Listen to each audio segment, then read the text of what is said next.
Keto and intermittent fasting can stop working over time, especially after 60.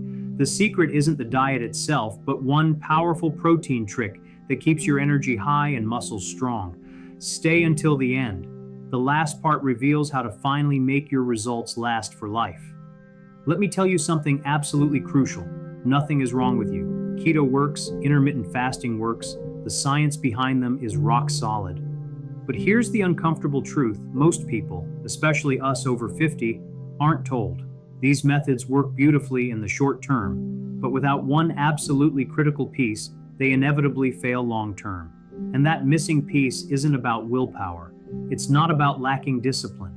The real culprit is something far more fundamental: protein.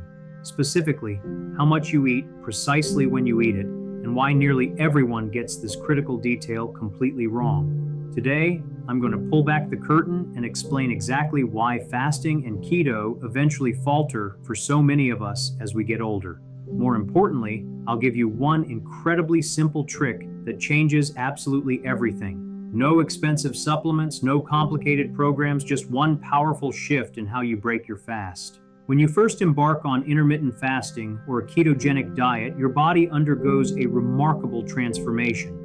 For much of our lives, our bodies run primarily on glucose, that quick energy derived from sugar and carbs. But when you fast or significantly reduce carbs, your body wisely says, okay, no glucose coming in, time to become a fat-burning machine. This incredible metabolic switch is called ketosis when on a keto diet, and during fasting, your body gracefully taps into its stored fat reserves for energy.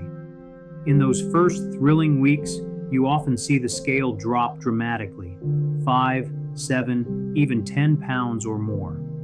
While this is certainly exciting, a significant portion of that initial loss is actually water weight, because carbohydrates cause your body to retain water, about 3 grams of water for every gram of carb. As you cut carbs, that excess water is released, making you feel lighter and leaner. Your insulin levels, the hormone that tells your body to store fat, also plummet. With low insulin, fat burning accelerates, and you feel astonishingly clear-headed, energized, and focused. This, my friends, is the honeymoon phase, and it feels nothing short of incredible. You share your excitement, you post about it, proclaiming you finally found what works, and in that glorious moment, it truly is working. But then, quietly and insidiously, a hidden problem begins to emerge. Your body, a marvel of ancient design, is far smarter than any diet plan devised. Its ultimate goal is survival, and survival means vigilantly protecting its energy stores. When you fast, your body doesn't just target fat, it cleverly assesses everything it can convert into fuel. While fat is certainly the preferred source, muscle tissue, that vital energy-consuming powerhouse, is surprisingly vulnerable.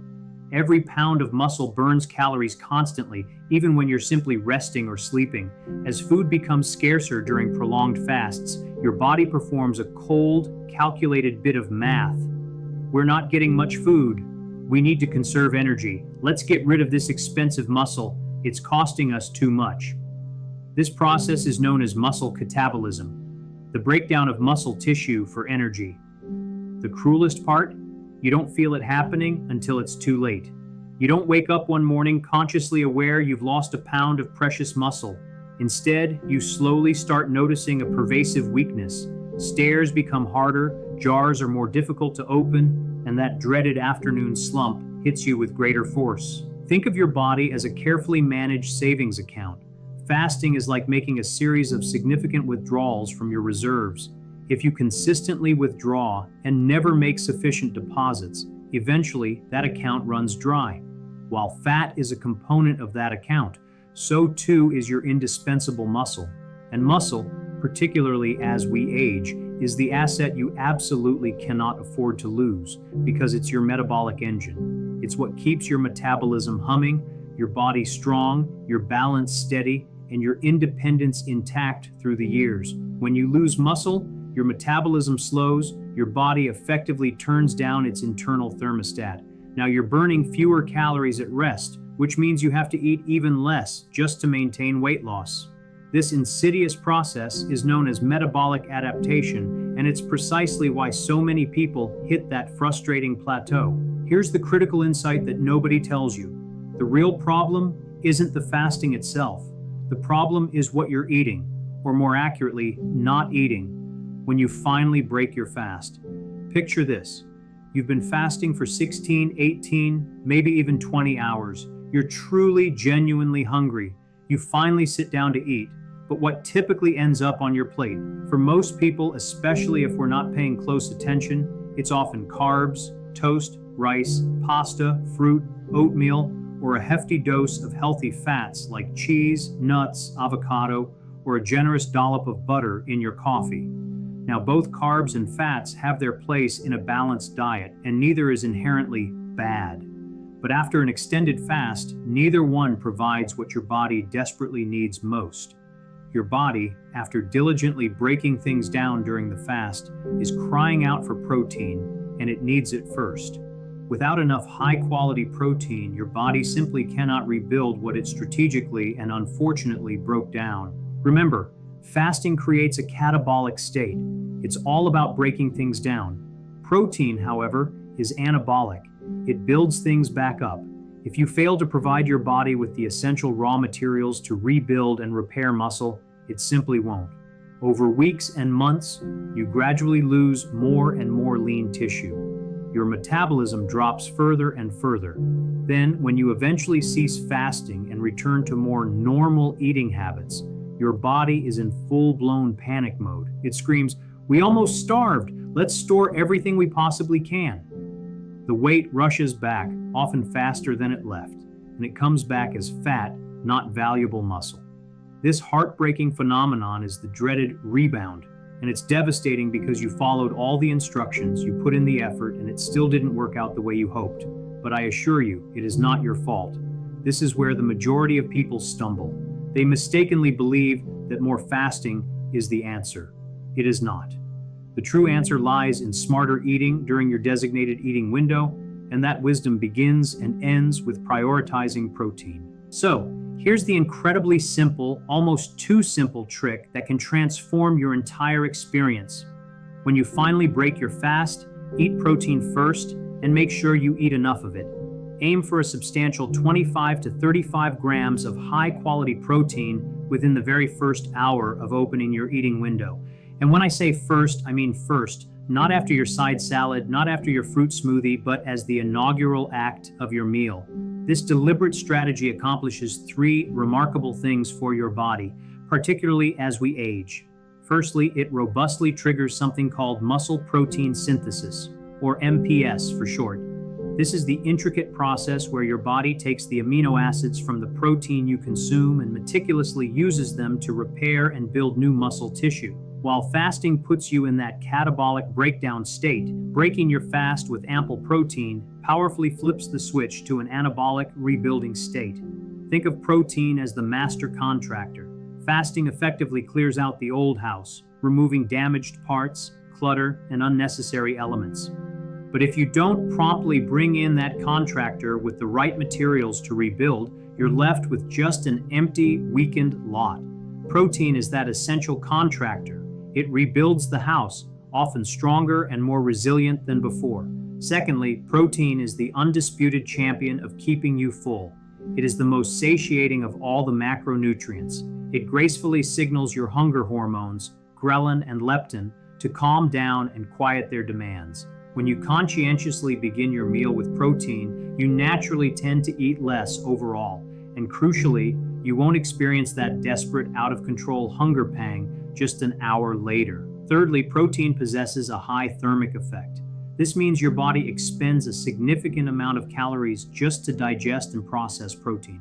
Approximately 25 to 30% of the calories in protein are used up simply breaking it down for your body to utilize. Compare that to carbohydrates, which only require about 5 to 10% of their calories for digestion, and fat, which requires almost none. Therefore, intentionally eating protein actually helps you burn more calories passively, simply through the act of digestion. Now, let me be crystal clear. This isn't about eating only protein. You absolutely still need healthy fats, vibrant vegetables, and yes, even some beneficial carbs if they suit your body and goals. But the secret, the missing piece, is recognizing that it's not just about eating protein, it's about when and how much. The precise timing and amount of protein truly matter far more than most people realize. If you merely consume a small amount of protein, say 10 grams at noon, another 15 at 3 p.m., and 10 more with dinner, that adds up to a seemingly decent 35 grams total for the day. Sounds good, right? Unfortunately, for the purpose of maximizing muscle rebuilding, this approach is often ineffective. Your body has a threshold. It can only effectively utilize so much protein at one time for robust muscle synthesis. Any excess beyond that threshold often gets converted to glucose for energy or simply burned off. To truly activate muscle protein synthesis and maximize muscle repair and growth, you need to hit that crucial 25 to 35 gram threshold in a single sitting. If you spread your protein intake too thinly across the day, your body misses the potent anabolic signal to rebuild. This strategic approach is known as protein pacing, and it is the indispensable key to making intermittent fasting sustainable and incredibly effective in the long run. Why does it work so beautifully when other attempts have faltered? Because when you steadfastly preserve muscle, while simultaneously shedding unwanted fat, your metabolism remains high and active. You continue to burn calories efficiently even at rest. You stay strong, energetic, and resilient. You avoid hitting that debilitating wall where your body feels like it's fighting you every single step of the way. Fasting transforms from a struggle into an easy, natural habit. You're not feeling starved or weak. You are actively building a better, leaner, and stronger version of yourself. I've witnessed this profound transformation in countless patients. Those who diligently incorporate protein pacing into their fasting routine are the ones who truly succeed long term. They don't just lose weight, they genuinely transform their bodies and their lives. They come back to me beaming, saying things like, "I feel younger. I'm stronger now than I was 10 years ago. I've got my life back." The real beauty of this approach is its elegant simplicity. You don't need exotic foods, nor do you need to obsessively count every single calorie. You merely need to prioritize protein, specifically that 25 to 35 grams, as the first thing you consume when you break your fast. That's it. However, another crucial point that often goes unsaid is that most people, especially those of us over 50, do not consume nearly enough protein. The standard general recommendation of 0.8 grams of protein per kilogram of body weight, which typically works out to about 50 to 60 grams a day for most individuals, is barely enough to prevent deficiency. It is simply not enough to truly thrive, especially if you're engaging in fasting, actively trying to lose fat, or are over 50 and focused on maintaining precious muscle. If these apply to you, you unequivocally need more. Aim for approximately 1 gram of protein per pound of your goal body weight. So if your goal weight is 150 pounds, aim for an ambitious but achievable 150 grams of protein per day, wisely spread across 2 or 3 substantial meals within your eating window. I know this might sound like a lot initially, but once you start truly paying attention, you'll likely discover just how little protein you've been consuming all along. Let me share a compelling story about one of my patients, whom I'll call Susan. Susan, at 62, was profoundly frustrated when she came to me. She had dedicated 6 months to intermittent fasting, adhering strictly to a 16-hour fasting window and an 8-hour eating window. Initially, she saw success, shedding about 12 pounds, but then she hit a brutal plateau, and worse, she slowly began to regain the weight. She was perpetually exhausted, her knees ached constantly, and she felt alarmingly weak. Her exact words were, "I thought fasting was supposed to give me more energy. I feel significantly worse than before I even started." I gently inquired about what she was typically eating when she broke her fast. "Usually a smoothie," she explained, "with banana, almond milk, spinach, and a little nut butter." A quick calculation revealed a meager 8 grams of protein, maybe 10 if she was overly generous with the nut butter. Her second meal might be a salad with chicken, but the chicken portion was usually small, adding perhaps another 15 grams. Dinner was typically fish and vegetables, contributing another 20 grams. Her total for the entire day was roughly 45 grams of protein. For a woman weighing 160 pounds who was actively fasting for 16 hours daily, she was critically underserving her body with the protein it needed to recover and rebuild. It was no wonder she felt absolutely terrible. I had her implement one straightforward yet transformative change. Susan, break your fast every day with 3 whole eggs and a cup of Greek yogurt. This simple change immediately provided about 30 grams of high-quality protein right at her first meal. Keep the chicken at lunch, I advised, but add a bit more. Aim for 4 ounces. Keep the fish at dinner, but consider adding a scoop of cottage cheese before bed if you're still within your eating window. She looked at me, utterly aghast, exclaiming, "That sounds like so much food." I encouraged her, "Just try it for 4 weeks." A month later, Susan returned a completely different person. She had lost an additional 6 pounds, but far more significantly, she felt undeniably strong. Her chronic knee pain had notably diminished. She had energy to spare in the afternoons, and she was finally sleeping soundly through the night. She declared, "I thought I was too old to build muscle. I was wrong. That was 2 years ago." Susan is now 64, has successfully kept the weight off, and astonishingly feels stronger and more vibrant than she did in her 50s, all because she embraced one simple, profound habit: protein first. Let's make this actionable and practical starting today. Here's exactly what you can implement immediately to see powerful changes. Step 1. Choose your fasting window. A 16-hour fast followed by an 8-hour eating window is an excellent, manageable starting point for most. For instance, if you finish your dinner by 7 p.m., simply don't eat again until 11 a.m. the next day. Alternatively, if you prefer, stop eating at 8 p.m. and break your fast at noon. Find a rhythm that seamlessly fits into your lifestyle and daily routine. Step 2. Break your fast with protein first. Aim for that crucial 25 to 35 grams of high-quality protein within the very first hour of your eating window. Here are some easy, accessible options. 3 whole eggs scrambled with a handful of spinach and a quarter cup of shredded cheese, that's about 30 grams. 1 cup of plain Greek yogurt with a scoop of unflavored protein powder mixed in, around 35 grams. 4 ounces of grilled chicken breast alongside a small portion of your favorite vegetables, approximately 30 grams. Or a can of wild salmon, flaked and mixed with avocado, eaten with refreshing cucumber slices, again, roughly 30 grams. Select what appeals to you most, but ensure you eat it first. Step 3. Eat protein at every meal. During your eating window, make sure protein is a central component of every meal. If you're consuming 2 meals within your window, aim for 30 to 40 grams of protein at each.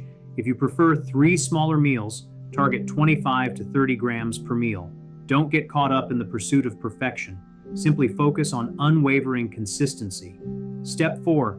Don't skip movement. You don't need to train for a marathon or spend hours in a gym, but you absolutely must use your muscles. Integrate simple strength-building activities into your day. Walk with light hand weights, perform bodyweight squats or chair squats, or use resistance bands for gentle exercises. Even just 10 minutes a day sends a vital signal to your body to actively preserve that precious muscle. Step 5. Hydrate intentionally. When you're fasting, you're not getting water from food, so conscious hydration is paramount. Drink plain water steadily throughout the day. Consider adding a tiny pinch of sea salt or an electrolyte powder, especially if your fasts extend beyond 16 hours. Dehydration subtly makes everything feel harder. Your energy plummets, hunger pangs intensify, and your thinking can become foggy. Staying consistently hydrated is non-negotiable for success. Here's what a sample day adhering to these principles might look like. 7 a.m., wake up, drink a large glass of water with a tiny pinch of sea salt. Noon, break your fast with 3 scrambled eggs, a generous serving of sautéed spinach, and half an avocado. 3 p.m. If needed, have a small snack of Greek yogurt with a handful of berries and a few almonds. 7 p.m. Dinner consisting of grilled salmon, roasted broccoli and cauliflower, and a small sweet potato. 8 p.m. Stop eating for the day. Sip on herbal tea or plain water until bedtime. It's truly that simple and profoundly sustainable. Now, if you're over 60, I need your absolute undivided attention for this crucial section. Intermittent fasting is an incredibly powerful tool, but it is not universally suitable for everyone. and it absolutely must be approached with caution and careful consideration as we age. Firstly, always check with your doctor before you begin any intermittent fasting regimen, particularly if you are currently taking medications.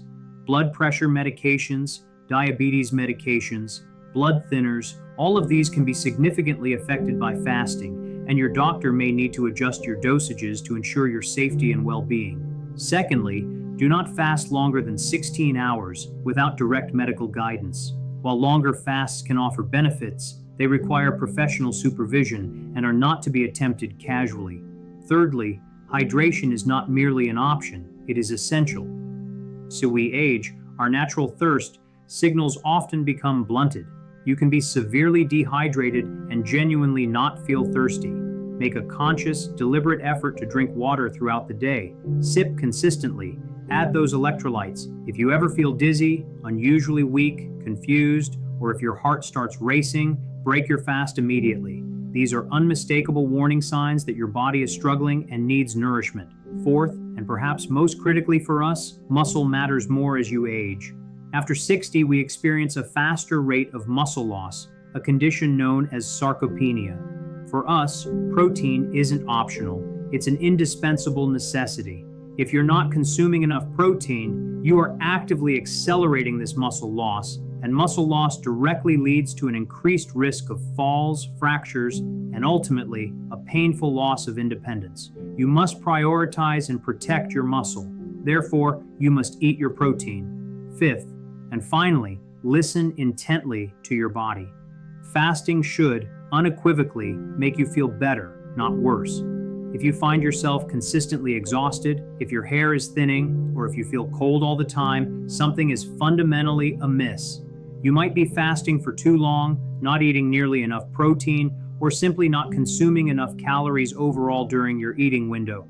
Adjust your approach, be kind and patient with yourself, and remember that this journey is not a race. Let me bring all these essential pieces together. Keto and intermittent fasting are not inherently broken strategies. They are incredibly powerful tools. They do work, but they desperately require one crucial missing piece to succeed long term, particularly for us as we age. Properly timed protein, eaten first, and in the right quantity. Fasting, in essence, empties the cup. It clears out the old, giving your body an invaluable chance to reset and repair. But protein then heroically refills that cup with something profoundly stronger and more valuable. It rebuilds muscle, diligently protects your metabolism, and injects you with sustainable energy. Without that critical protein, fasting can tragically become a form of self-punishment, a slow, arduous march toward weakness and dependency. But with it, fasting transforms into an incredible journey of revitalization. You don't have to achieve perfection every single day. Simply aim for unwavering consistency. Start with just one meal, one day, one deliberate choice. Break your fast with that crucial 25 to 35 grams of protein first thing. Do that for a week, then 2 weeks, then a month, and I promise you, you will begin to notice profound differences. Pay attention to your newfound energy, your returning strength, your diminished hunger. Observe how your clothes begin to fit differently, how effortlessly you move, and how peacefully you sleep. This isn't just about the numbers on a scale. It's profoundly about how you feel in your own body, strong, capable, vibrantly alive. You have diligently tried so many things. You have worked so incredibly hard. This single, simple shift could very well be the missing piece that finally makes everything click into place for you. You deserve to feel good, to feel strong, and to genuinely reclaim your life with energy and vitality. And it all begins with something as humble and as simple as an egg. Remember, fasting empties the cup. Protein refills it with something far, far stronger. Start today.